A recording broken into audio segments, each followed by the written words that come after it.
বর্তমান সময়ে কোনো প্রকার টাকা খরচ না করে অর্থাৎ কোনো ধরনের কোর্স বা প্রাইভেট কোচিং না করেও শুধুমাত্র অনলাইনকে ব্যবহার করে নিজে নিজে পড়ালেখা করে কি একটা ভালো রেজাল্ট করা সম্ভব? আজকের ভিডিওতে মূলত আমি এটাই বোঝানোর চেষ্টা করব যে কোনো ধরনের কোর্স না করে বা কোনো ধরনের প্রাইভেট কোচিং এ না যেও একজন শিক্ষার্থী কিভাবে নিজে নিজে পড়ালেখা করে অনলাইনকে ব্যবহার করে একটা ভালো রেজাল্ট করতে পারে। তো চলুন দেরি না করে ভিডিওটা শুরু করা যাক। তো অফলাইনে পড়ালেখার ক্ষেত্রে বা কোনো ধরনের প্রাইভেট কোচিং কোর্স এগুলো করলে তো তুমি অবশ্যই সেখানে হচ্ছে যেই কোর্সটা আছে বা যে প্রাইভেট কোচিংয়ে তুমি পড়ছো যে টিচারের কাছে তারা তোমাকে গুছিয়ে সেটা পড়িয়ে দিবে, সেখানে তোমার রিসোর্স থাকতেছে, তুমি যা সেখানে যাচ্ছ পড়ালেখা করছো অথবা কোর্সটা করছো সেখানে সব গুছায় টোছায় দেওয়া আছে, ঠিক আছে। কিন্তু অনলাইনে জিনিসটা হচ্ছে অনেকটা তোমাকে ছড়ায় সেটা দেওয়া আছে। তো অনলাইনটাকে তুমি একটা পৃথিবীর সাথে কল্পনা করতে পারো। পৃথিবীতে আমাদের কি আছে, অনেক রিসোর্স আছে, অনেক উৎস আছে, শক্তির উৎস আছে, খাবারের উৎস আছে, পড়ালেখার উৎস আছে, সব কিছু উৎস আছে। আমরা মানুষরা কি করছি, সেখান থেকে উৎসগুলোকে এক এক জায়গা থেকে নিজেরা গ্রহণ করছি এন্ড সেটাকে নানাভাবে ইউজ করতেছি, ইউটিলাইজ করতেছি। তো অনলাইন জিনিসটা হচ্ছে এইরকমই। তোমার অনলাইনে ভালো জিনিসও আছে, খারাপ জিনিসও আছে। ভালো জিনিসের মধ্যে আবার অনেক ধরন আছে, সেটা পড়ালেখার মধ্যে হইতে পারে, সে অন্য যে কোনো কারণে শেখার ক্ষেত্রে হইতে পারে, সেটা নানা ধরনের নিউজ হইতে পারে, নানা ধরনের এন্টারটেইনমেন্ট ভিডিও হইতে পারে। তো তুমি তোমার পড়ালেখাটাকে কিভাবে গোছাবে? প্রথমত দেখো, আমরা কিন্তু এই পৃথিবীতে নিজেদের মতো করে একটা দুনিয়া তৈরি করি। দেখো, যারা হচ্ছে গিয়ে ফ্যামিলিতে থাকি, আমরা আমাদের ফ্যামিলিটাকে নিজের মতো করে গোছাই, একটা সংসার তৈরি হয়। ঠিক সেভাবেই তোমাকে অনলাইনে একটা সংসার বানাইতে হবে। কেমন সংসার ভাই? তুমি একটা ইউটিউব অ্যাকাউন্ট খুলবা, যে অ্যাকাউন্টটা শুধুমাত্র পড়ালেখার উপর বেসড করে চলবে, ঠিক আছে। পড়ালেখার জন্য আলাদা একটা ইউটিউব অ্যাকাউন্ট খুলবা, সেটা তো বুঝতেই পারলা। এখন কি করবা? তো এখন তুমি ইউটিউবে দেখতে পারবা যে তোমার অ্যাকাউন্টে হচ্ছে কি একটা প্লেলিস্ট তৈরি করার জন্য একটা কি থাকে, প্রসেস থাকে বা একটা মেথড থাকে যেখানে তুমি প্লেলিস্ট তৈরি করতে পারবা। তো এখানে তুমি প্লেলিস্ট তৈরি করবা। কি প্লেলিস্ট তৈরি করবা? তোমার যে সাবজেক্টগুলো আছে, ধরো physics, chemistry, math, biology, Bangla, English, ICT, এই সাবজেক্টগুলো তো তোমার পড়তে হবে, ঠিক না? তো এই সাবজেক্টগুলোর এক একটা ইন্ডিভিজুয়াল প্লেলিস্ট তৈরি করবা। তো ওই প্লেলিস্টগুলো তৈরি করার পরে কি করবা, তোমার যে এই ফিজিক্স যে সাবজেক্টটা আছে ধরো, সেখানে তুমি ফিজিক্সের জন্য যে যে ক্লাসগুলো করবা সেগুলো এখানে জমায় রাখবা, ঠিক আছে। ধরো ভেক্টর, এরপর নিউটনিয়ান বলবিদ্যা, কাজ শক্তি, ক্ষমতা, এরকম অনেক ধরনের চ্যাপ্টারই তো আছে। তো সবগুলো চ্যাপ্টারের তুমি ক্লাসগুলো এখানে অ্যাড করবা। এখন যখনই তোমার দরকার পড়বে তখনই জাস্ট এই একটা প্লেলিস্টে ঢুকেই তুমি এখান থেকে সবগুলো ক্লাস কি নিজের মতো করে করতে পারবা, যেটা যখন দরকার পড়ছে, ঠিক আছে। এখানে হইতে পারে তোমার কোনো পুরো A to Z ক্লাস, হইতে পারে কোনো এক একটা কনসেপ্টের জন্য আলাদা আলাদা ক্লাস, একদম একটা চ্যাপ্টারে যে ক্লাস থাকতে হবে এমন না। ওই যে ফিজিক্স সাবজেক্টটা আছে, ওই ফিজিক্স নিয়ে যত ক্লাস আছে, যত অ্যাডমিশন, একাডেমিক, এরপর হচ্ছে গিয়ে তোমার রিভিশন, এরপর এক একটা ইন্ডিভিজুয়াল কনসেপ্টের কোনো ক্লাস, কোনো প্রবলেমের ক্লাস, কোনো সিকিউ এমসিকিউ ক্লাস, সব ওইখানে রেখে দেবা। যখন লাগবে তখনই দেখতে পারবা, ঠিক আছে। অ্যান্ড এটা প্রত্যেকটা সাবজেক্টের ক্ষেত্রে করবা। এখন কথা হলো কার ক্লাস রাখবা বা কার ক্লাসটা তুমি করবা। দেখো, কোর্স বা প্রাইভেট কোচিং এর ক্ষেত্রে একটা বাধ্যবাধকতা থাকে যে তোমার ওনার ক্লাসই করতে হবে বা ওনার কাছেই প্রাইভেট পড়তে হবে, এর বাইরে তুমি যেতে পারবা না। এটা হচ্ছে কোচিং বা কোর্স প্রাইভেট এইসবের ক্ষেত্রে। কিন্তু ইউটিউবের ক্ষেত্রে ব্যাপারটা একদম আলাদা। এখানে তুমি চাইলে বাংলাদেশের কারো ক্লাস করতে পারো, চাইলে তুমি অন্যান্য কোনো কান্ট্রির বিদেশি কোনো টিচারের ক্লাসও করতে পারো, কেউ তোমাকে আটকাচ্ছে না। এখানে হাজার হাজার রিসোর্স আছে। ইউটিউব ইউনিভার্সিটি, এখানে তুমি যত যা চাচ্ছ, যেই ক্লাসই চাচ্ছ সেটাই তুমি পাচ্ছ। তো এইখান থেকে তুমি যার ইচ্ছা ক্লাস করবা, তোমাকে কেউ আটকাবে না, যারটা ভালো লাগবে সেইটা করবা। এখন কিভাবে যাচাই করবা যে তোমার আসলে কার ক্লাসটা ভালো লাগছে? ধরো ফিজিক্সের ভেক্টরের ক্লাস করতে চাচ্ছ, ভেক্টর চ্যাপ্টার লিখে সার্চ দিলা ইউটিউবের সার্চ বাটনে, ওইখানে দেখবা নিচে হাজার হাজার ক্লাস চলে আসছে। কার ক্লাসটা তুমি করবা? অনেকে কি করে যে ভিউজ দিয়ে কাউন্ট করে, যে ইনার তো ভিউজ অনেক বেশি, এই ক্লাসটা মনে হয় বেশি ভালো হবে। মোটেও এমন না। তোমার যে ওনার ভিউজ বেশি দেখে ওনার ক্লাসটা করার পর তোমার ভালো লাগবে বা তুমি ভালো করে বুঝতে পারবা এমনটা না। সব টিচারের পড়ালেখার মেথড যেটা আছে সেটা সব স্টুডেন্টসের ভালো লাগে না। অনেকে আছে অনেক ডিটেলসে পড়ায়, অনেক লম্বা সময় নিয়ে একদম A to Z সবকিছু একদম খুলে খুলে পড়ায়। অনেকে আছে হচ্ছে সেই জিনিসটা, ডিটেল জিনিসটাকে একটু ছোট করে কিন্তু সবকিছু ভালোভাবে বোঝায় বাট কম সময়ের মধ্যে। তো ওইটা অনেকের ভালো লাগে। তো এইভাবে হচ্ছে ডিফারেন্স আছে, মানে টিচার স্টুডেন্টসের মধ্যে যে বোঝাবুঝির ব্যাপারটা সেটার। তুমি হচ্ছে গিয়ে প্রথমে একটা চ্যাপ্টারের, প্রত্যেকটা চ্যাপ্টারের ক্ষেত্রে প্রথমে 2-3 জনের বা 4-5 জনের হচ্ছে গিয়ে 5 থেকে 10 মিনিটের ক্লাস করবা। ওকে, আমি মনে করি যে 5 থেকে 10 মিনিটের ক্লাস করলে এনাফ, এটা বোঝার জন্য যে তুমি ওই চ্যাপ্টারটা, ওই টিচারের ক্লাসটা, সম্পূর্ণ ক্লাসটা করলে ভালো করে বুঝবা কি বুঝবা না। তো এইভাবে প্রত্যেকটা চ্যাপ্টারের ক্ষেত্রে তুমি 5-10 মিনিটের ক্লাস করবা। অ্যান্ড এরপরে হচ্ছে গিয়ে তুমি হচ্ছে গিয়ে ওইটার ডিসিশন নিবা যে কার ক্লাসটা আলটিমেটলি তোমার সব থেকে ভালো লাগছে অ্যান্ড কার ক্লাসটা তুমি ভালো করে করতে পারতা, ওই ক্লাসটা এরপর তোমার প্লেলিস্টে অ্যাড করবা। এভাবে হচ্ছে গিয়ে সবসময় যখন তুমি ক্লাস করবা তখন ওই ক্লাসগুলোকে প্লেলিস্টে অ্যাড করে রাখবা, কারণ পরবর্তীতে তোমার আবার ওই ক্লাসটা রিভিউ করার দরকার পড়া লাগতে পারে, আবার ওই ক্লাসটা একটু দেখার দরকার পড়া লাগতে পারে, এজন্য তুমি প্লেলিস্টে অ্যাড করে রাখবা। ওকে, এখন তুমি ইউটিউবে ঢুকে যেই ভিডিও পাচ্ছ, যেই ক্লাসই পাচ্ছ, সেটাই যে প্লেলিস্টে একদম অ্যাড করে রাখতে হবে এমন না।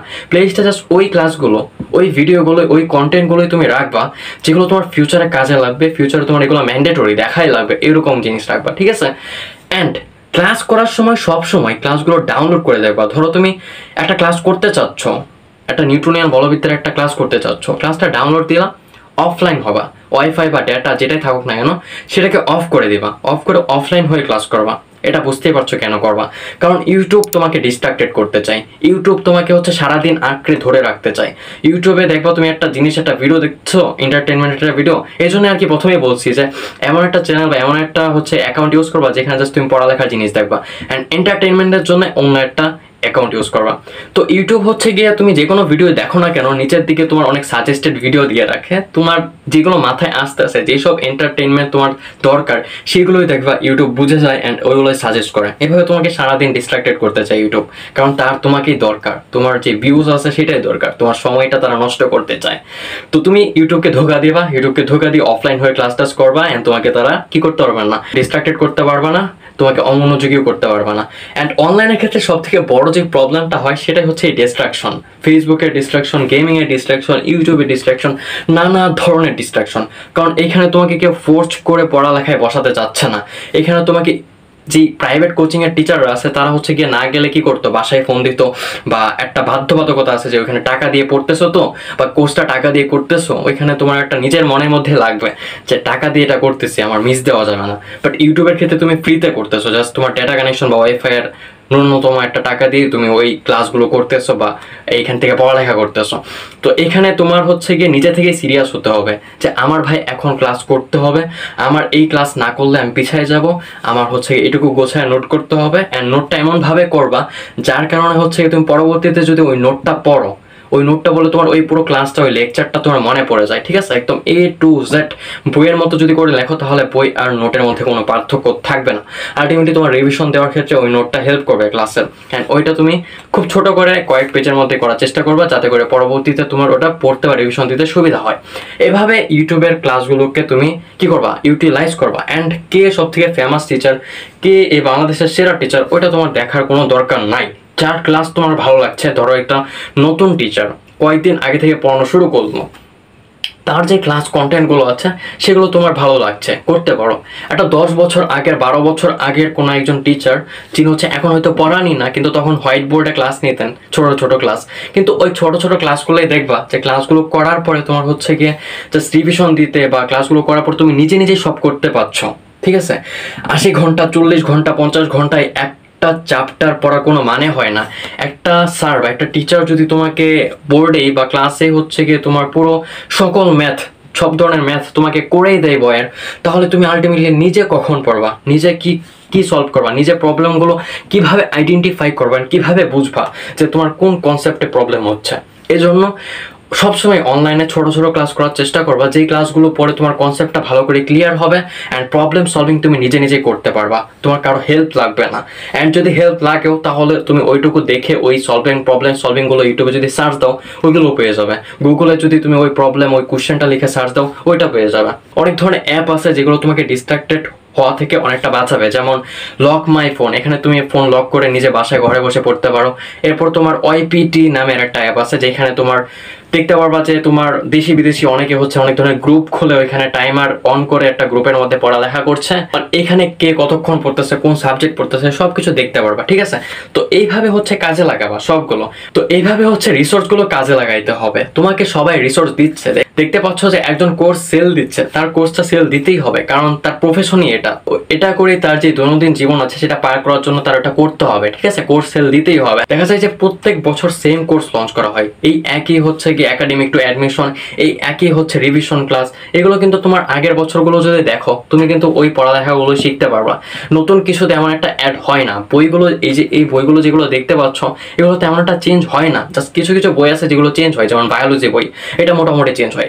এছাড়া যে physics, chemistry, math, Bangla, ICT এই সকল বইগুলো আছে এগুলো বছরের পর বছর একই রকম থাকে, তেমন একটা পরিবর্তন হয় না। অ্যান্ড এই যে কনসেপ্টগুলো আছে ম্যাথের ক্ষেত্রে, ফিজিক্সের ক্ষেত্রে, কেমিস্ট্রিগুলো, এইগুলো যে 10 বছর আগে যিনি পড়াইছেন এখন যিনি পড়াচ্ছেন সেমভাবেই পড়াচ্ছেন, সেমই পড়াচ্ছেন। হয়তো হচ্ছে কিছু কোয়েশ্চেন টোয়েশ্চেন সলভ করে দিচ্ছেন, এর কারণে এই না যে আগের পড়ালেখাটা এখন পড়া যাবে না, 4 বছর আগের ক্লাসটা এখন করা যাবে না, এইরকম কিচ্ছু না ভাই, এরকম কিচ্ছু না। ওই যারা কোর্স সেল দিচ্ছে, যেই সকল প্ল্যাটফর্মের টিচাররা তোমাকে কোর্স সেল দিয়ে পড়ালেখা করার জন্য বলছে, ওনাদেরই অনেক অনেক ফ্রি ক্লাস আছে, অনেক অনেক ভালো ক্লাস আছে। জাস্ট ওইগুলা করলে তুমি কিন্তু ভালোভাবে পড়ালেখা কমপ্লিট করতে পারবা, তোমার এইচএসসিও হবে। অ্যাডমিশনের ক্ষেত্রে অনেক ভালো কোয়ালিটি কন্টেন্ট আছে। দিন শেষে নিজের পড়ালেখাটা সব থেকে বড় একটা জিনিস, ঠিক আছে? তুমি নিজে পড়ার টেবিলে কতক্ষণ দিচ্ছ, তুমি যেই পড়ালেখাগুলো ক্লাস করে শিখলা সেগুলো শেখার পর তুমি কতটুকু প্র্যাকটিস করতেছো, দিনে কয় ঘন্টা প্র্যাকটিস করতেছো, অ্যান্ড ওই চ্যাপ্টারটা তুমি কতটুকু ক্যাপচার করতে পারছো, পরীক্ষার হলে তুমি কতটুকু ইনপুট দিয়ে কতটুকু আউটপুট পাবা, সেটা সব থেকে বড় জিনিস। ওকে, ক্লাস টাস এগুলো তোমাকে জাস্ট একটু বুঝতে হেল্প করবে, অ্যান্ড প্র্যাকটিস তোমাকে অন্য ডাইমেনশনে নিয়ে যাবে, তোমার চিন্তা ভাবনাকে প্রসারিত করে দিবে, ঠিক আছে? তো এটাই ছিল মূলত আজকে আমাদের স্টাডি উইদাউট কোর্স বা প্রাইভেট কোচিং এর একটা ভিডিও, যেখানে তুমি নিজে নিজে সেলফ স্টাডি করে ভালো কিছু করতে পারো, ঠিক আছে? অ্যান্ড সবার জন্য অনেক অনেক দোয়া শুভকামনা রইল। আশা করি সবাই নিজের সর্বোচ্চটা দিয়ে একটা ভালো আউটপুট পাবে, অ্যান্ড সেটাই আশা করছি। তো দেখা হচ্ছে পরে কোনো ভিডিওতে, ততক্ষণ সবাই সুস্থ থাকবেন, ভালো থাকবেন, আল্লাহ হাফিজ।